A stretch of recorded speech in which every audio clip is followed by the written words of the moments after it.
नमस्कार, स्वागत है आपका। मैं हूं आपके साथ सुमित गुप्ता। बुलेटिन की शुरुआत में सीधा लिए चलते हैं जयपुर, जहां केंद्रीय मंत्री राज्यवर्धन सिंह राठौड़ पत्रकारों से बातचीत कर रहे हैं। इसके बारे में थोड़ा मैं लड़ रहा हूं चुनाव। मैं अपनी पूरी 8वां विधानसभा से लड़ रहा हूं चुनाव, और कार्यकर्ता होने के नाते मैं हर विधानसभा में उतर रहा हूं। और जहां पे भी पार्टी अगर जयपुर ग्रामीण से बाहर भेजेगी तो वहां पे भी मैं पूरी ताकत से लड़ूंगा। मेरा जो मित्र बंधु हैं जिन्होंने सवाल पूछा, मेरा ये पूरी तरह से विश्वास है कि जो दिशा अभी देश ने पकड़ी है वो अपने आप में बहुत मजबूत दिशा है, और अपने मन से मैं बिल्कुल संतुष्ट हूं कि इसी रास्ते पे देश मजबूत बनेगा। कमियां ये नहीं कि पूरी हो गई हैं, लेकिन दिशा बिल्कुल सही है। राठौर साहब, आपके जिलाध्यक्ष ने ही बागी चुनाव लड़ रहे हैं आपके निर्वाचन क्षेत्र में, तो क्या जिलाध्यक्ष को आपने मनाने की कोशिश नहीं की? देखिए, जो अपना स्वार्थ अपनी मां के ऊपर रखते हैं, वो जो उनके जो लक्षण है वो जल्दी नजर आ जाते हैं। ये उनके ऊपर है कि वो जिस पार्टी ने उन्होंने पाल पोस के बड़ा करा उसके खिलाफ लड़ना चाहेंगे या नहीं, ये इनके ऊपर है।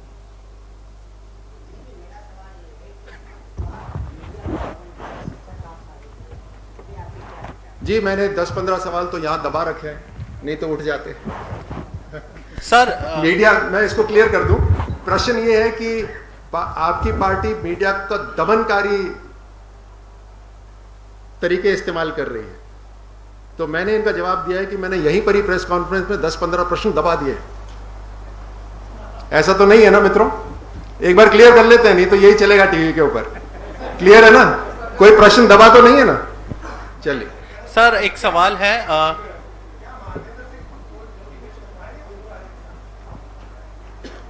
जिस वसुंधरा राजे जी की मुख्यमंत्री होने के रूप में, कई सालों से इस राजस्थान की सेवा करने के रूप में एक बहुत बड़ी छवि है। मुझे नहीं लगता कि उनके विपक्ष में जो खड़ा करा है कांग्रेस ने, वो कुछ असर डाल पाएंगे।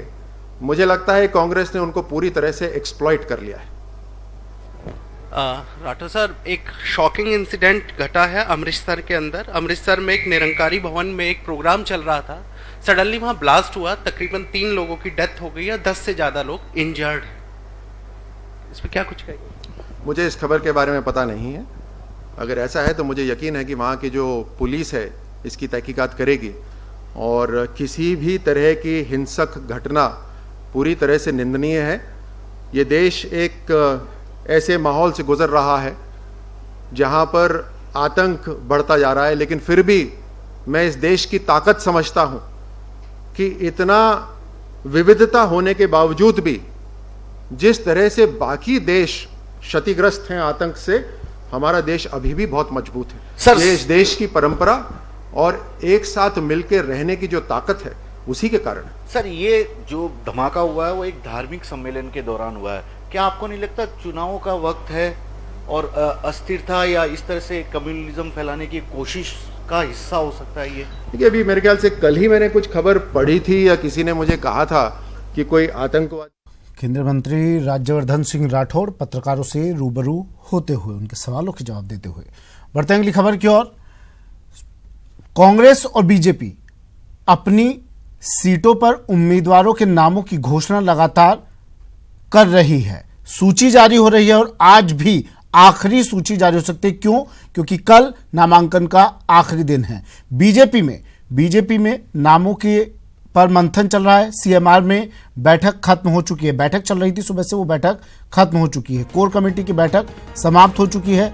मीटिंग में शामिल नेता सीएमआर से बाहर निकल चुके हैं और नामों पर सहमति बन चुकी है। अब तक जो खबरें मिल रही है उसके अनुसार नामों पर सहमति बन चुकी है। 30 सीटों पर यह सहमति बनी है। 30 सीटों पर मंथन चल रहा था और कभी भी बीजेपी की लिस्ट जारी हो सकती है।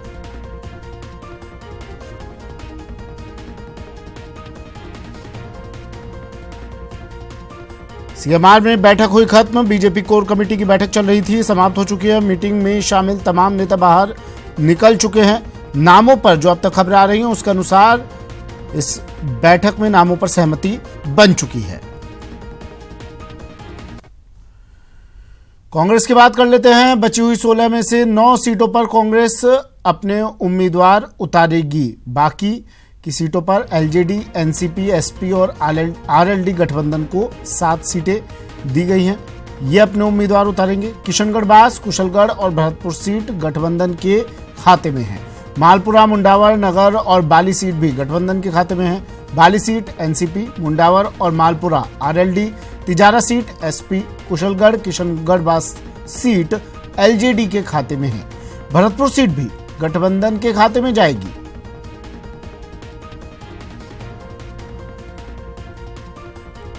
कांग्रेस 16 जो बची हुई सीटें हैं उनमें से 9 सीटों पर अपने उम्मीदवार उतारेगी। बाकी की 7 सीटें गठबंधन को दी गई हैं।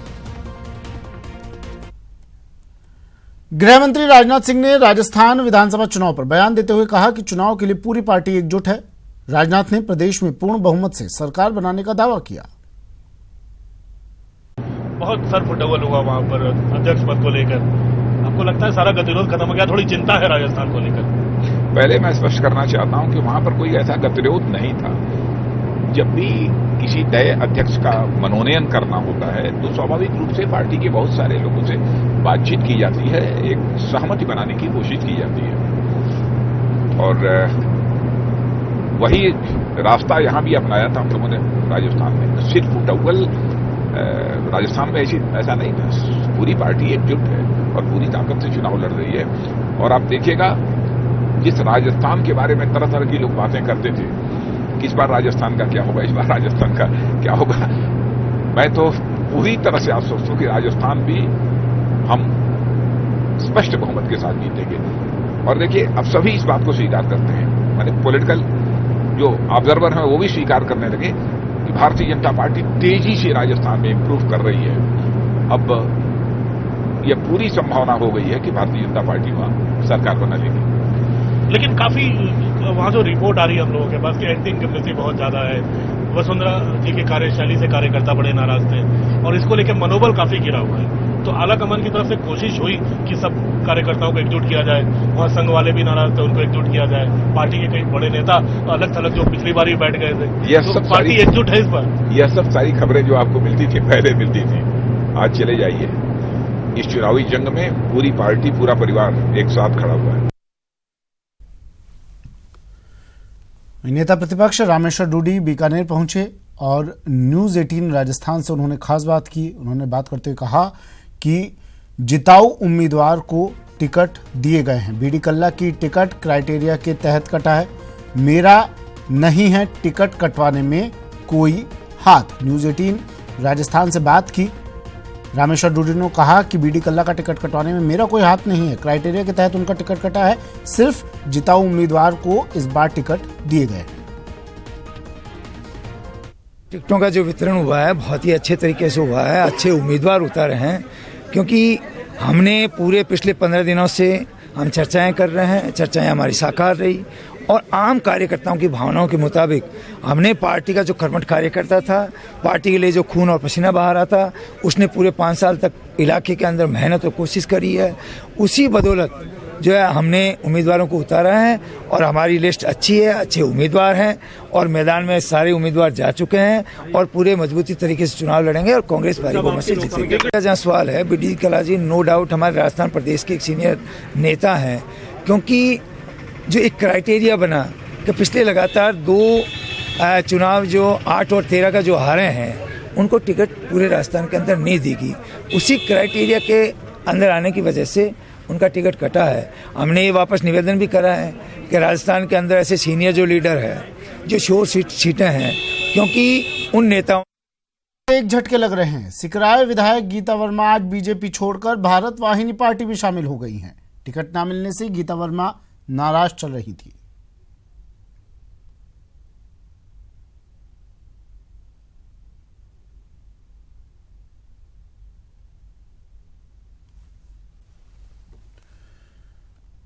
वहीं कोटा में बीजेपी में बगावत।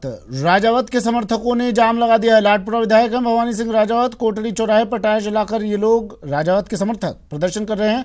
कल्पना देवी को टिकट दिए जाने की खबर के बाद समर्थकों में, भवानी सिंह राजावत के समर्थकों में गुस्सा, रोष और इन्होंने सड़क पर जाम लगा दिया। बड़ी खबर, कोटा से राजावत के समर्थकों ने लगाया जाम।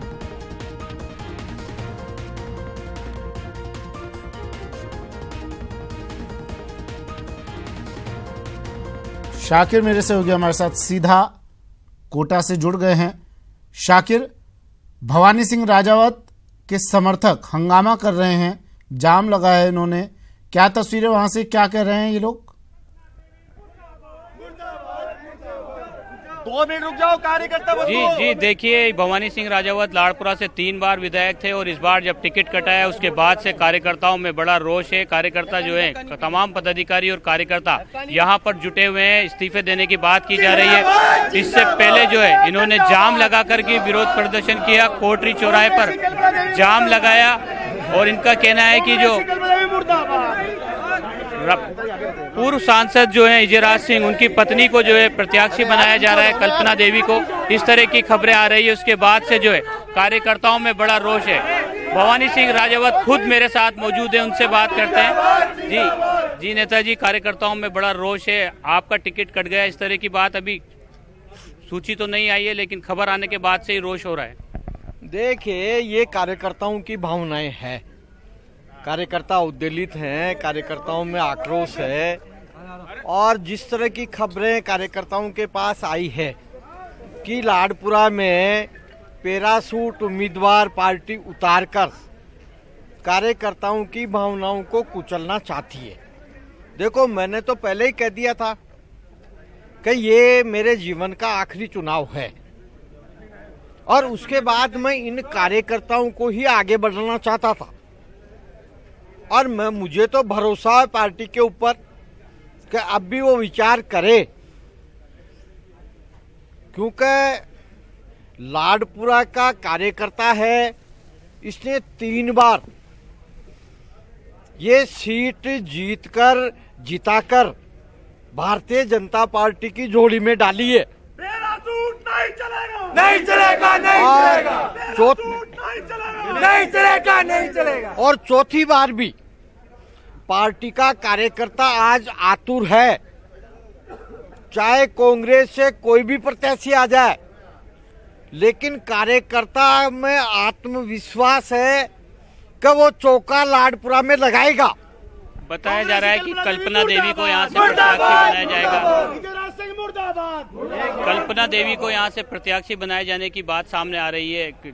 पूर्व सांसद जो है इजराज सिंह, वो कांग्रेस में शामिल हो रहे हैं, इस तरह की भी बात आ रही है। भाई, इजराज सिंह जी का अगर वो कांग्रेस छोड़ के भारतीय जनता पार्टी में आते हैं तो हम स्वागत करते हैं, लेकिन ये हाईकमान को विचार करना ही पड़ेगा कि कार्यकर्ताओं की जो भावनाएं है वो भी आहत नहीं हो। चलिए, कार्यकर्ता क्या चाहता है, चलिए, कार्यकर्ता अपनी भावनाओं को, कार्यकर्ताओं की भावना बता रहे हैं। भवानी सिंह राजावत, कार्यकर्ता हंगामा कर रहे हैं और तस्वीरें भी हमने आपको दिखाई, किस तरह से सड़क जाम कर रखी है, टायरों में आग लगाकर प्रदर्शन कर रहे हैं। ये भावनाएं कार्यकर्ताओं की है। आलाकमान को, पार्टी आलाकमान को एक गलत ठहरा रहे हैं।